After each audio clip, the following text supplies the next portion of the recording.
विद्यार्थी मित्रांनो, एक एज्युकेशन या यूट्यूब चॅनलमध्ये मी तुमचं सर्वांचं स्वागत करते। आज आपण अपूर्णांक या घटकामधील मागील वर्षी आलेल्या प्रश्नांचा सराव संच हा सोडवून घेणार आहोत। तर आजचा पहिला प्रश्न आहे, 6/10 या अपूर्णांकात 6/10 किती वेळा मिळविल्यास बेरीज 3 येईल?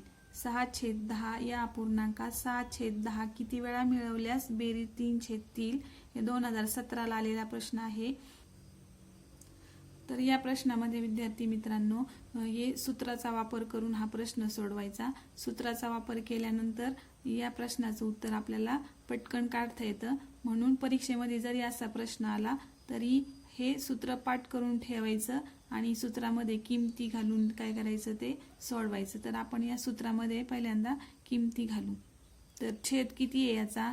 6/10 म्हणजे छेद हा 10 आहे आणि अंश हा 6 आहे, गुणिले बेरीज किती सांगितलेली आहे? 3 सांगितली आहे, बेरीज 3 सांगितली आहे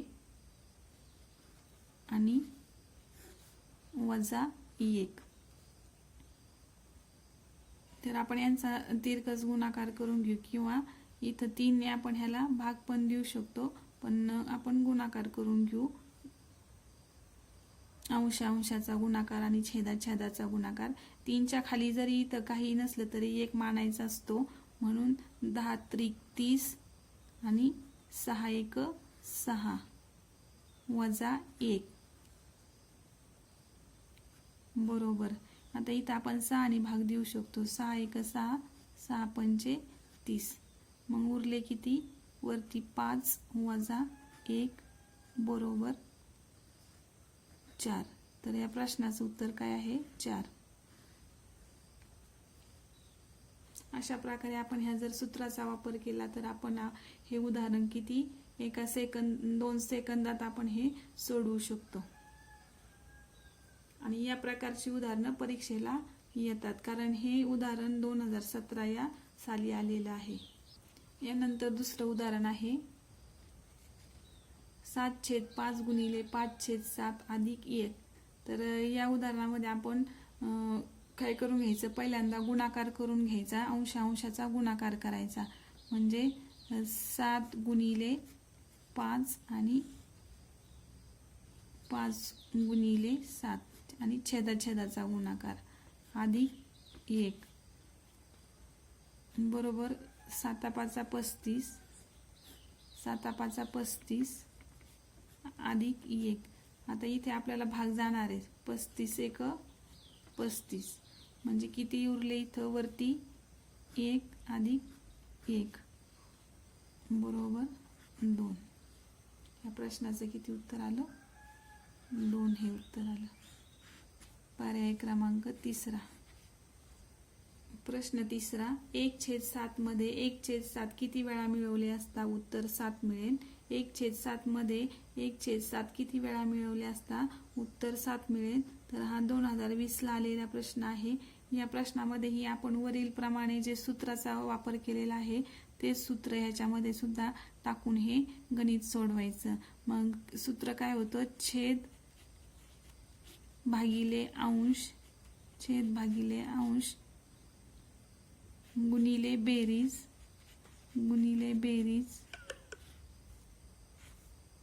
वजा 1। तर आपण या सूत्रामध्ये ह्या किमती टाकू। छेद किती आहे? 7 आहे, अंश किती आहे? 1 आहे, गुणिले बेरीज किती सांगितली? तर 7 सांगितली आणि वजा 1 बरोबर। गुणाकार करून घेऊ आपण, 7 7 49 छेद 1 वजा 1। आता इथे 1च्या खाली काय असणार? छेद 1च असणार आहे, त्याच्यामुळे छेद हे समान आहेत, म्हणून 49 मधून 1 वजा झाला तर उत्तर काय मिळते आपल्याला? 48। म्हणजे या प्रश्नाचं उत्तर किती आहे? 48। म्हणजे 1/7 मध्ये 1/7 किती वेळा मिळवले असता उत्तर 7 येईल? तर 1/7 मध्ये 1/7 48 वेळा मिळवले तर काय येणार? उत्तर 7 येणार। पर्याय क्रमांक 2 या प्रश्नाचं उत्तर आहे। यानंतरचा प्रश्न, प्रज्ञाजवळ एकूण 5 डझन वह्या होत्या. प्रज्ञाजवळ एकूण 5 डझन वह्या होत्या. त्यापैकी 1/2 पट वह्या तिने अनुष्काला दिल्या व 1/5 पट वह्या प्रज्वलला दिल्या. तर तिच्याजवळ किती वह्या शिल्लक आहेत?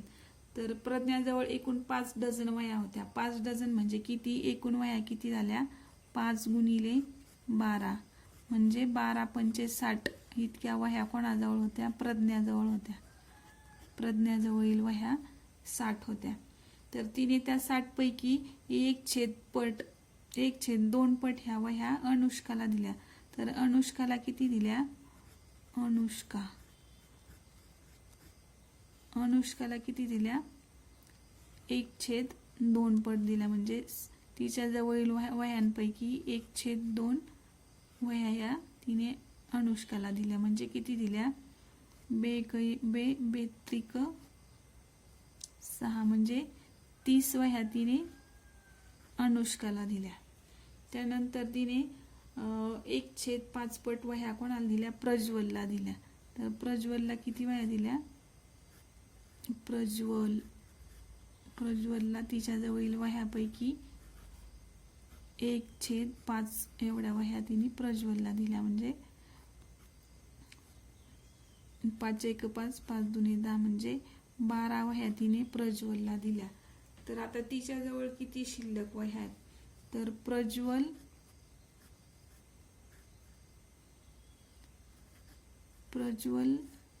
अधिक अनुष्का या दोघांना एकूण किती वह्या दिल्या तिने? 30 अधिक 12 बरोबर एकूण 42 वह्या तिने काय दिल्या? ह्या दोघांना दिल्यात. आता अनुष्काकडं आता प्रज्ञाकडे किती शिल्लक आहेत? मग प्रज्ञाकडं अगोदर किती होत्या? 60 होत्या आणि त्यांनी या दोघांना प्रज्वल आणि अनुष्काला तिने एकूण 42 वह्या दिल्या. तर शिल्लक किती राहिल्या? 18. तर प्रज्ञाकडे एकूण किती वह्या आहेत? शिल्लक 18 वह्या.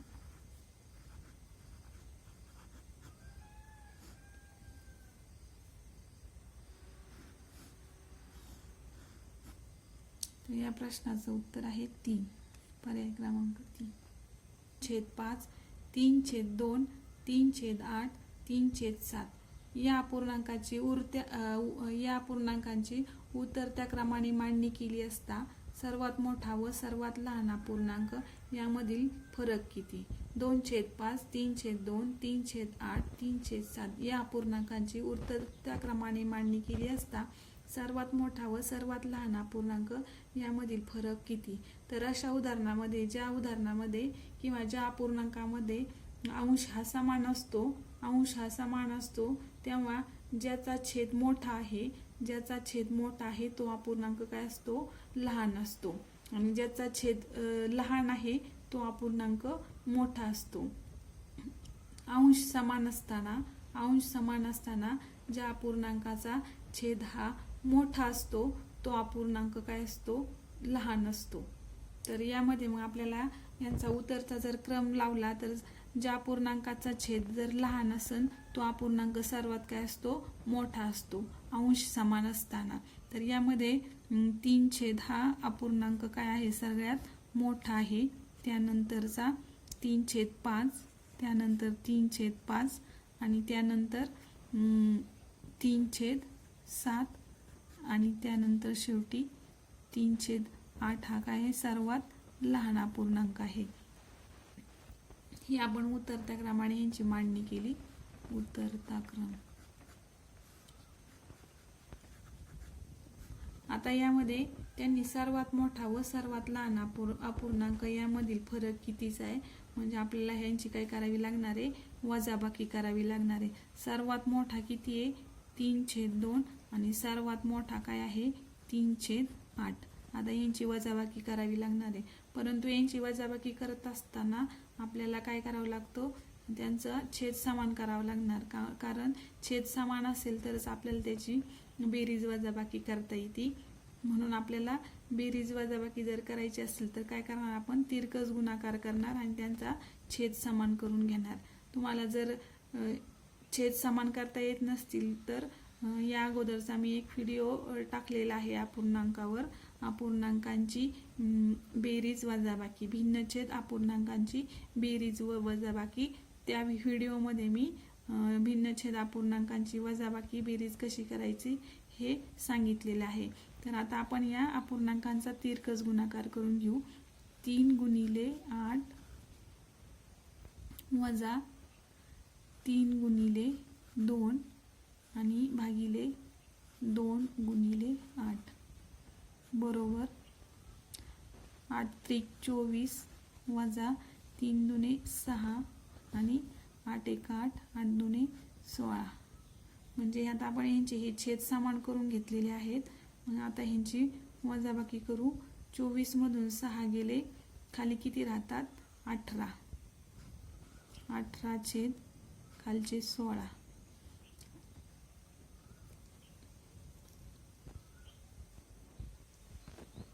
यांना आपण परत संक्षिप्त रूप देऊ शकतो. यांना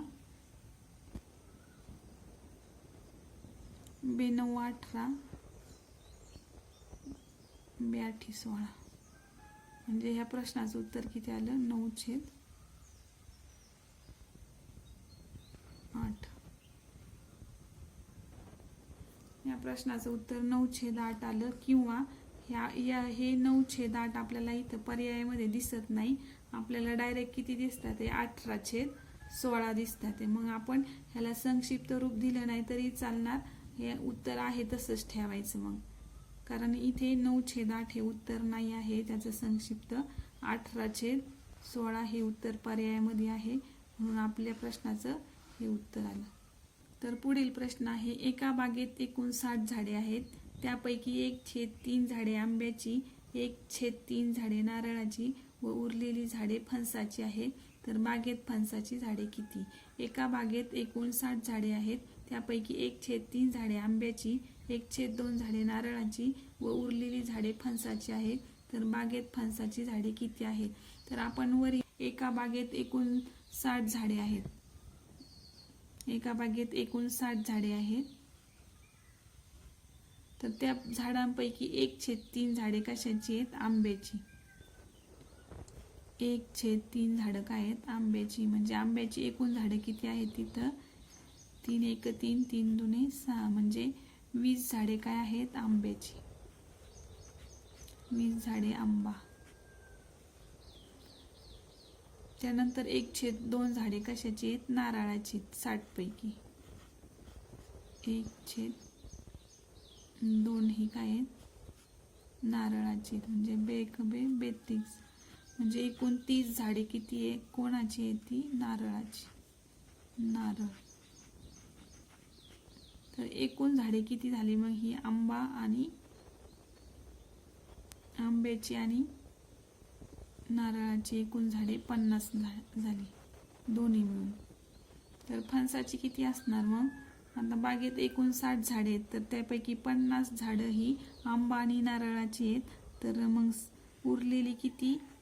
त्यांनी विचारले फणसाची झाडे किती, तर उरलेली किती फणसाची असणार मग? 10.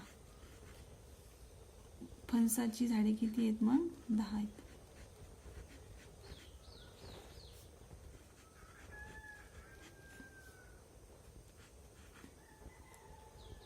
तर या प्रश्नाचं उत्तर आहे पर्याय क्रमांक 1. अशा प्रकारे आज आपण अपूर्णांक या घटकामधील मागील वर्षी परीक्षेला आलेल्या प्रश्नांपैकी काही प्रश्न आपण